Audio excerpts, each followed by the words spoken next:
You're welcome to this evening's interaction.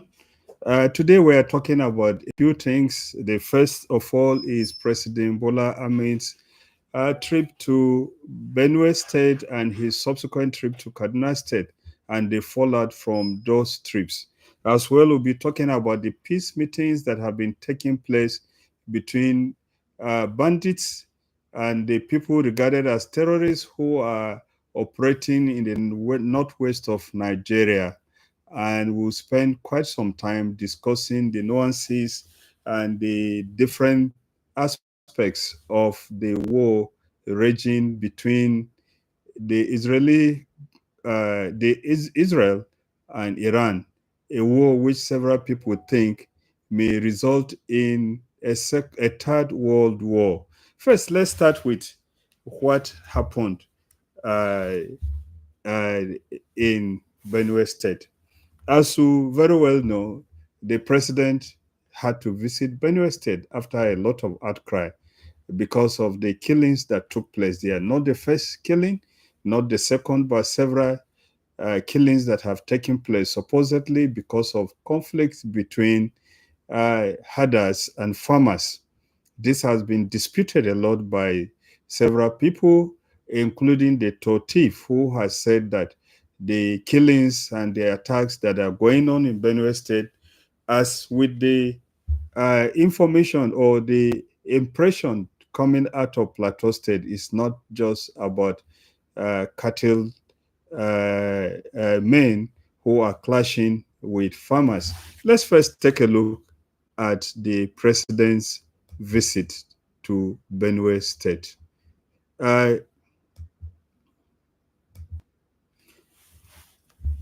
as you can see from the Punch newspaper, the president, in company of some prominent people, including the governor of Benue State, the Reverend Father Alia, visited some victims of the killings in Yelwata, and of course, as we do know, the killings are not the first that have taken place in Benue State. You will recall that not you will recall that in some years past, when Samuel Otom was the governor of the state, several killings took place, and there was a high-profile burial that took place, which some people accused him of trying to dramatize. As well, you recall that not quite long ago, we had also not long ago we had the unfortunate situation, or we had a priest from or a bishop from Benue State who was quoted by a report that was issued by the International Commission for Religious Freedom in the United States. It was quoted by that report, which had indicted the Nigerian government for different types of abuses of religious rights Yeah, in I love Nigeria. posing for The photos. president, of Get the course, at the facts and peace sign up meeting that today took at place, the president urged the people in Benue State to live in peace with one another. As well, he asked the governor to take charge and take actions that will bring peace to the state. After that, the president went to Kaduna State. Some people are not seeing the newspaper that was shared. So let's see whether the Kaduna uh, is being shared. Uh, yeah, the president went to Kaduna, where he targeted military uh, operation to roll back met the with Iranian his threat party people commissioned a project, and of course, there was a very large crowd of people who attended the program with him in Kaduna. And after that, the president moved on. But of course, I'll show you some videos of the aftermath of what took place after the president left the venue. Just a second.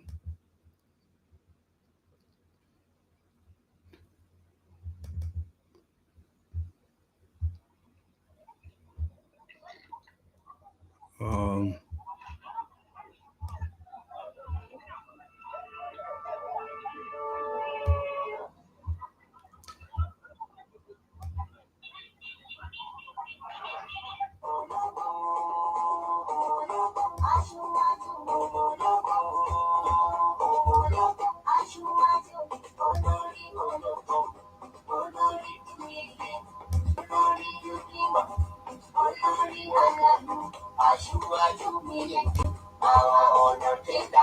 you sure?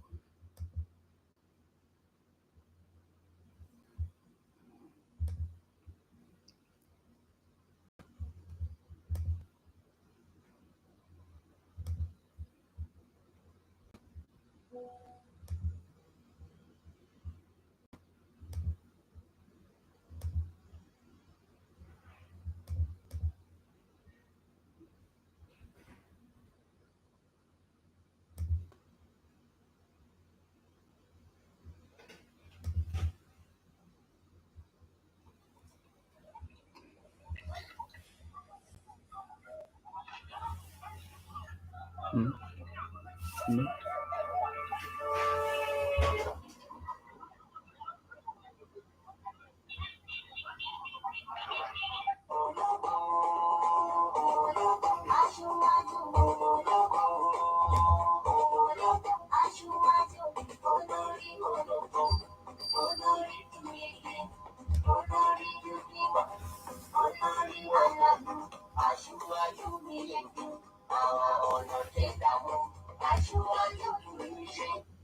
Federal Republic of Nigeria. But today, they want the message to be sent clearly. Some guys were actually carrying APC flags, but what the Benue youth did was they have to collect those flags, tear them into pieces with a clear message that you, the president, we welcome you into the state. But your coming here is not for party. You're coming here to mourn the 200 persons that were being slaughtered, which are killed at Yelewata. So their message is so clear. They don't want people to carry any campaign stuff. Like the president come in not for campaign, and it's a clear message to the world that the real Benue youth are not here for campaign. Well, we're having a problem showing the video, but we'll go on. Now, we also move ahead to what happened in Katsina State, a peace meeting between the governor of Katsina State, or between some government officials in Katsina State, and bandits, or people that are regarded as bandits. Now, the meeting, as far as people are concerned, let's take a look at the images that have been showing.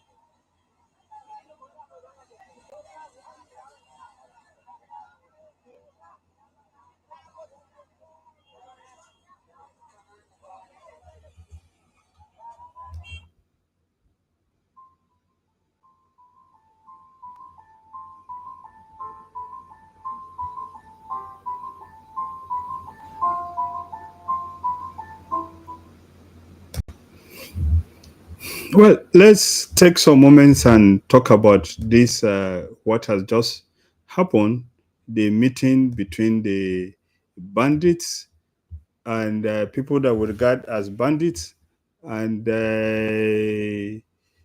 government officials. Oh, but the Sokoto state government came out earlier to also defend the decision to work to make peace with these bandits.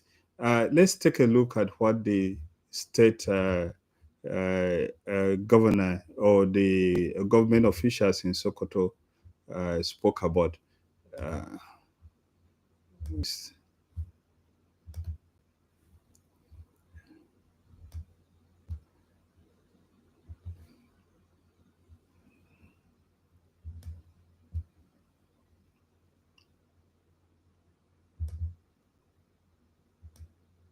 yeah, according to the state government, the decision to negotiate with bandits who willingly lay down their arms is to bring lasting peace to the state. And went on to say that the right of every citizen to express their opinion. This was in response to that followed the decision to discuss with the bandits. Let's take a moment to discuss this. Of course, we do know that this is not the first time that discussions will be held with people that are regarded as outlaws.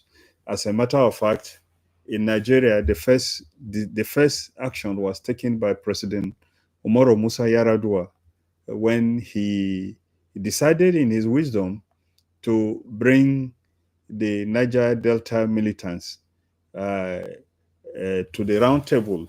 And the decision was made because the banditry that was going on, the things that were happening, had created a situation where the peace and the economy of Nigeria was at stake.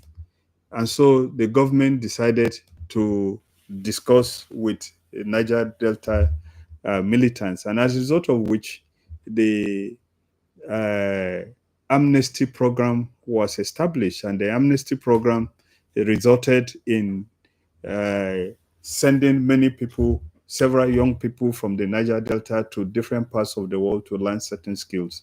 Among the people who went to learn the skills were some actual militants or their relations or people that were nominated as a result of that. That brought about some peace in the Niger Delta, and the production of oil, which had dropped drastically, increased again.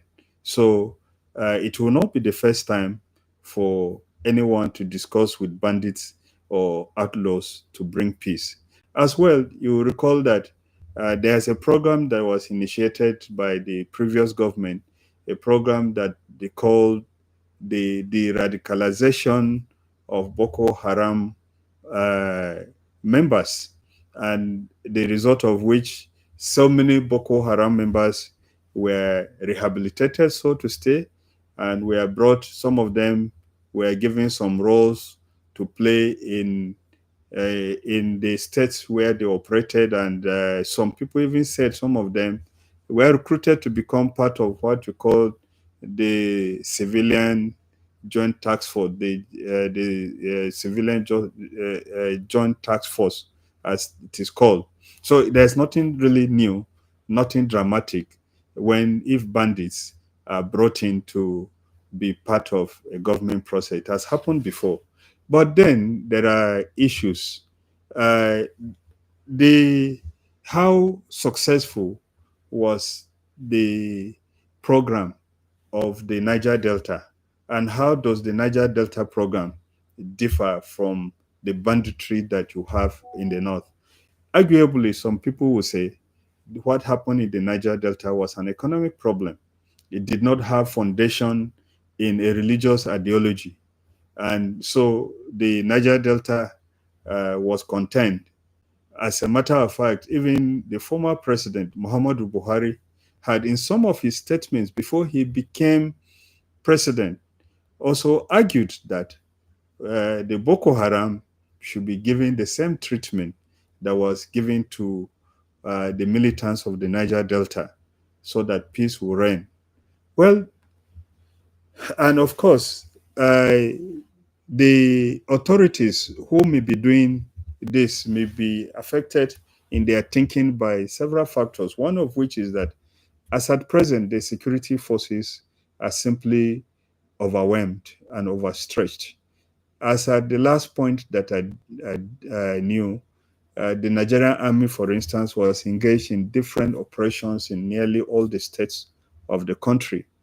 And we do know that uh, with the number that we have, I have argued before, it is not possible to police or to have soldiers in all parts of the country. In any case, as at the time that Boko Haram was at its height, the ratio of soldiers, I was told at a point, to the landmass of the northeast was 1 soldier to 5 kilometers, and that it was impossible to police. And furthermore, we do know that one of the factors that has prolonged the fight against this banditry that is expanding, the terrorism that is expanding, is the fact that the civil authorities, civil peace bodies, security bodies such as the civil defense, the new civil defense, or the police, are not well equipped or funded or have enough personnel to take effective occupation of the areas that have been cleared of these terrorists. And so these terrorists keep increasing in number because it's easy for them to increase in number. We have a lot of we have a lot of space, a lot of children that don't go to school, children that are impressionable, that can be easily deceived or talked into becoming part of these terrorist groups. And in any case, some of the communities in the past had also, by themselves, engaged in having some help or discussing with the bandits, to the extent that in some communities, and several of them do exist. And there was a time in parts of Bauchi, Borno, Yobe, Niger, Katsina, and so forth, where community leaders had to negotiate, had to agree with the bandits or the terrorists on what type of taxes to pay before, and they just simply reach agreement with those people to live with them because the security forces were nowhere to be seen.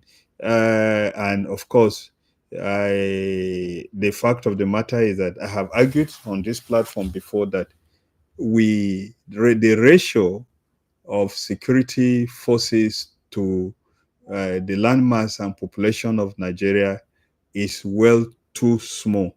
Not because of any statistics given by the United Nations, or even some people will argue that most of the police are doing VIP protection duties and so are not available. Even if that were the case, even my argument is that if you put the publicly announced numbers of all the security agencies in Nigeria together, they are far too few for the population and landmass of Nigeria. And it will be difficult to police such a landmass with the number that we have. And like I did say, in 2029, 2023, Governor Bello Matawali, the current Minister of State for Defense, had also negotiated with bandits, and the state had granted amnesty and offered monetary incentives, including money and vehicles, to the bandits. And even the former governor of Katsina State, former Speaker of the House of Representatives, Governor Aminu Bello Masari, had held meetings with bandits and offered amnesty and rehabilitation. The result was very temporary reprieve which was followed by an uptick in attacks when trust eroded. Authorities in Sokoto have attempted peace negotiation with bandits in areas like Sabombruni and Ilela, with traditional leaders acting as intermediaries. The Niger State government may have attempted, or it may be attempting that in the past. But all that we've had so far are short-term gains, and temporarily you may have attacks reduced and abductions reduced. Once the money stops flowing to the bandits, they start again, and they will continue. The major problem with this is that uh, it legitimizes banditry. And unlike the Niger Delta, uh, this banditry in areas that these efforts have taken place have gone back. Of course, arguably, some parts of Niger Delta, you still have people doing bunkering or destroying oil facilities, but in the large part, Niger Delta appears to be one of the places that is safest in Nigeria today. Secondly, the major criticism is that this empowers criminals with money and equipment. The money, whatever money you give them, there is no doubt that they go back to use the money to buy more equipment. And it undermines the rule of law. And as well, if we do argue, if we do say that uh, these people, the bandits, especially Boko Haram, the Lakurawas, and the Mahmudas, and so, which have a religious agenda behind them. How are you negotiating the religious balance when you now give them money? And in any case, very dangerously, the fact of the matter, I've argued too that what is happening in northern Nigeria has a direct link with the current state of security in the Sahel region. And the discovery by the Nigerian military of recent that Pakistani um, nationalities were helping to upgrade the combat readiness of the Boko Haram shows that we have to be very careful, because in the name of trying to make peace and reduce pressure on these outlaws, we may have in our hands a greater problem that may threaten the existence of Nigeria the way we know it today. And so we have to be very careful about what is happening with these so-called uh, bandits or peace that leaders or some state governors want to do with these outlaws. There is no reason to believe that anything you do with them will stand the test of them.